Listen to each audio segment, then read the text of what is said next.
Vsak pogled v temne oblake zaradi morebitne toče povzroča želodčne težave marsikateremu kmetu, poljedelcu ali vinogradniku. Res postajajo te naravne ujme oziroma strah pred točo prvi faktor preko leta in vinogradniki smo res zaskrbljeni, na kak način zavarovati drugače, ali bomo šli v to ekstremnost in začeli postavljati te zaščite mreže proti toči, ne vem.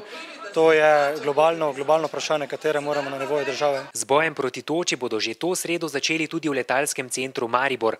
Trenutna sredstva jim zadoščajo za operativo zgolj enega letala. Pripravljamo tudi ta drugo letalo, seveda to drugo letalo je pa odvisno od podpisa pogodb lokalnih skupnosti čez Muro, ki do zdaj niso sodelovali, in za tem drugim letalom bi pokrivali potem še približno 1500 kvadratnih kilometrov zraven teh 2000, ki pokrivamo zdaj. Kralj ima glede začetka obratovanja drugega letala dober občutek. Oklevalo naj bi le še nekaj občin. Pogodbo z ministrstvom so sicer že podpisali, kljub temu pa jim največje težave še vedno povzročajo omejena sredstva. Od države dobimo nekaj čez 70 000 evrov, od občin približno tudi takšen delež računamo tudi še na pomoč obeh velikih zavarovalnic v Sloveniji. Škropljenju oblakov s srebrovim jodidom pa na Arsu močno nasprotujejo.